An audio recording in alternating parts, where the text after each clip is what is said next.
Hello everyone, welcome back to my channel. So today we are going to discuss chapter 9 Basic Geometrical Concepts, and this will be your part 2 of this chapter. So let's begin. So first of all, let us go through the topics that we are going to cover today. First is difference between line, ray and line segment. Here we will understand the difference between all three of them. And we have already studied about line, ray and line segment in our first part. So if you haven't watched this video, then please do watch it. The second topic will be curves. Third will be types of curves, and in this types of curve we will understand two curves, closed curve and open curve. Now fourth will be parts of curve, and there are three parts of curve: interior, exterior, boundary, and the last topic will be region. So in this part we will understand all these topics. Okay, so let's start. So our first topic is difference between line, ray and line segment. We have already studied about line, ray and line segment in our first part. Now in this we will know the difference between all three of them. So the first difference is a line has no end point. In line there is no end point, मतलब दोनों ही तरफ से वो extend हो सकती है, right? रे has only one initial point. अब रे में क्या होता है, एक स्टार्टिंग पॉइंट होता है और दूसरी तरफ से वो एक्सटेंड हो सकती है. Like we have seen in sun rays. मैंने आपको फोन की फ्लैश लाइट से भी एक एग्जांपल दिया था, राइट? सो उसके एक तरफ स्टार्टिंग पॉइंट होता है, that means one end point, और दूसरी तरफ से वो एक्सटेंड कर सकती है. Line segment has two end points. अब लाइन सेगमेंट किसको बोलोगे, जिसके दोनों तरफ एंड पॉइंट्स होते हैं. जैसे हमने इसमें एक एग्जांपल लिया था हाउस और स्टोर का. आपके हाउस और स्टोर के बीच का डिस्टेंस अगर 500 मीटर है तो वो हमेशा फिक्स्ड रहेगा, right? Now the second difference is it can be extended indefinitely in any direction. Line में दोनों ही साइड इनडेफिनेटली, यानी कि आप जितनी चाहो उतनी एक्सटेंड हो सकती है. इन रे it can be extended only in one direction, because एक साइड तो उसका स्टार्टिंग पॉइंट होगा, दैट मीन्स एक साइड उसका एंड पॉइंट है और दूसरी साइड से वो एक्सटेंड कर सकती है. That's why here it is return extended in one direction. Now third, it can not be extended. Line segment extend नहीं हो सकता. जैसे हमने एग्जांपल लिया था ना हाउस और स्टोर का, तो उसका जो दोनों के बीच का जो डिस्टेंस है, अगर वो 500 मीटर है तो वो एक्सटेंड कैसे करेगा, राइट? वो हमेशा 500 ही रहेगा. That's why line segment extend नहीं हो सकता. Third difference is it has no length. Obviously इसकी कोई लेंथ नहीं है, बिकॉज ये दोनों ही तरफ से एक्सटेंड होता है, तो हम इसकी कोई लेंथ फाइंड नहीं कर सकते. रे में भी it has no length. Why? Because एक साइड से एक्सटेंड होता है ना, तो इसकी भी हम कोई फिक्स लेंथ बता नहीं सकते. But line segment it has fix length. इसकी फिक्स लेंथ होती है, राइट? जैसे हमने एक ये पेन में देखा था, जो हाउस और स्टोर का एग्जांपल लिया था, pencil, tubelight, right? Now, fourth difference is a line AB is represented as line AB. If you have to represent line, so you have to write AB, and here you have to put the symbol of line. And in ray you have to put the symbol of ray. That means एक starting point and दूसरी तरफ से extend हो रहा है. And in line segment, you have to put the symbol of line segment here, and you have to write the line segment like this. So this was all about the difference between line, ray and line segment. Now let's come to the next topic, curves. Now what do you mean by curves? So here it is, a figure formed by tracing the pencil on paper without being lifted is called curve.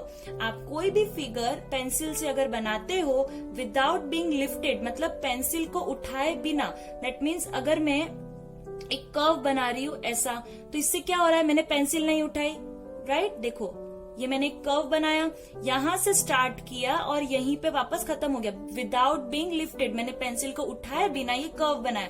ऐसी कोई भी figure अगर आप बना सकते हो तो उसे आप कहोगे curves, right? Now you can also define it as any drawing, straight और नॉन स्ट्रेट. हो सकता है वो स्ट्रेट हो सकता है वो non straight. Non straight means like this. done without lifting the pencil may be called a curve. अभी हमने सीखा पेंसिल को उठाए बिना आप कोई भी अगर कर्व बना सकते हो, चाहे वो स्ट्रेट हो चाहे वो स्ट्रेट नहीं हो, उसे आप क्या कहोगे? Curves. In this sense a line is also a curve. ऐसा तो एक लाइन भी कर्व होगी. लेट्स सी, अगर मैं यहाँ से स्टार्ट कर रही हूँ और यहाँ पे एंड कर रही हूँ, तो ये क्या हुआ? यहाँ से स्टार्ट करके यहाँ पे खत्म. दैट मीन्स मैंने पेंसिल तो नहीं उठाई ना. So that's why line is also known as curve. Let's take one example. The zigzag way of footpath in the park represents a curve. आपने पार्क में देखा होगा जो फुटपाथ होता है जहाँ पे वॉकिंग करते हैं, तो वो भी zigzag वे में होता है, तो उसे भी आप कर्व बोल सकते हो. Now let's come to the next topic, types of curves. Now curves are of two types, closed curve and open curve. Now what do you mean by closed curve and what do you mean by open curve? Let's see. When the initial, that means starting, and final, that means ending, that means when the initial and final point of curve are same or coincide. Coincide means mix हो जाना, match हो जाना, या फिर आप बोल सकते हो fit हो जाना. They represent a closed curve. So when the initial and the starting, यानी कि स्टार्टिंग पॉइंट और एंडिंग पॉइंट अगर मिक्स हो जाए, कोइंसाइड हो जाए, तब आप बोलोगे that type of figure is closed curve. Let's take one example. See, यहां से इसको मैंने स्टार्ट किया था ड्रॉ करना, तो ये यहां से हमने ऐसे ड्रॉ करके ऐसे करके यहाँ पे खत्म किया. मीन्स इसका स्टार्टिंग पॉइंट भी यही है और ड्रॉ करते करते इसका एंडिंग पॉइंट भी यहीं पे आ गया. सो जब स्टार्टिंग और ending point coincide, that means अगर मिक्स हो जाए या सेम है, तब आप कहोगे कि वो क्लोज्ड कर्व है. राइट. सेकेंड एग्जाम्पल, जैसे इसको मैंने यहाँ से ड्रॉ करना स्टार्ट किया था. राइट. यहाँ से हम ऐसे गए, ऐसे करके यहाँ से एंडिंग पॉइंट भी यहीं पे आ गया.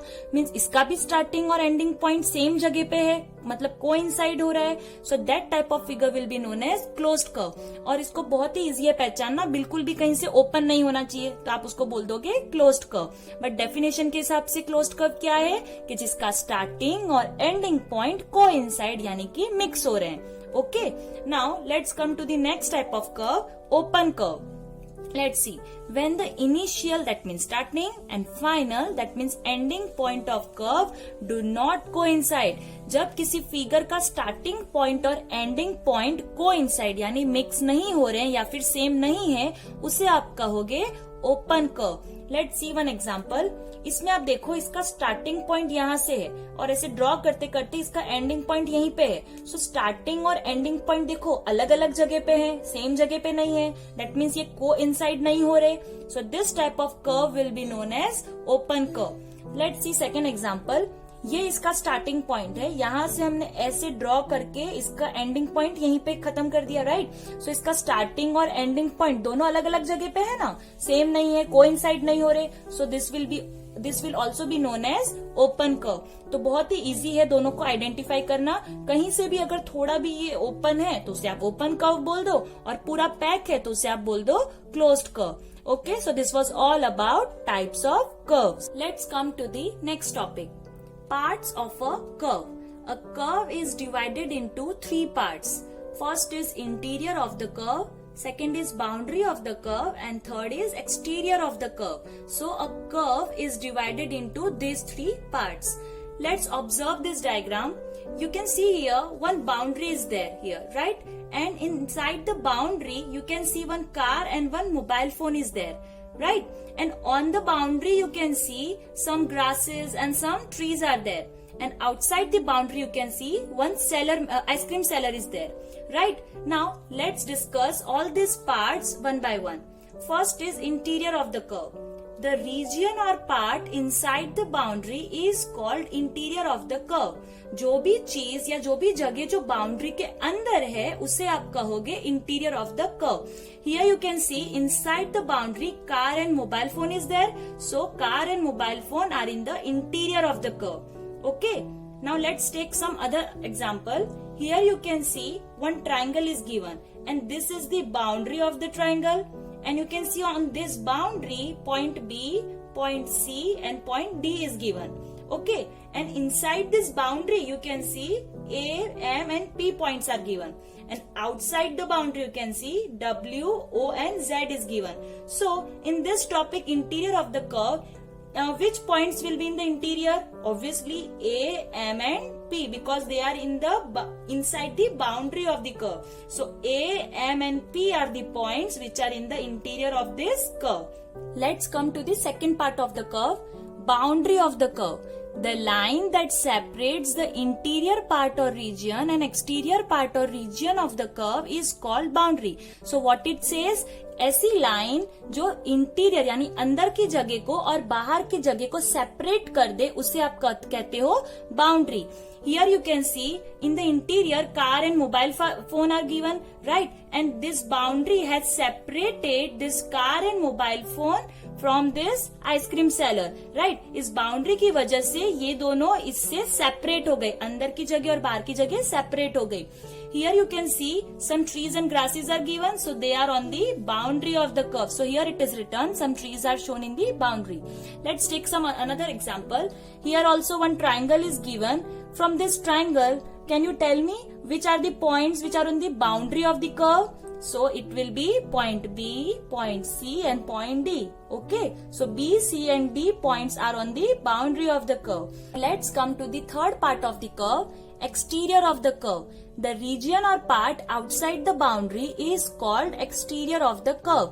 जो भी चीज या जो भी जगह जो बाउंड्री के बाहर है, उसे आप कहोगे exterior of the curve. So here one ice cream seller is there, so it will be in the exterior of the curve. वो इस बाउंड्री के बाहर है. So here ice cream seller is shown in the exterior region, right? Let's take some another example. Here also you can see one triangle is given, right? इसमें से आप बताओ कौन से पॉइंट एक्सटीरियर में है, यानी कि बाउंड्री के बाहर है. So W, O and Z are the points which are in the exterior of the curve, जो बाउंड्री के बाहर है. So here it is written W, O, Z. Right? So this was all about parts of curve. Let's come to the last topic of this part, that is region.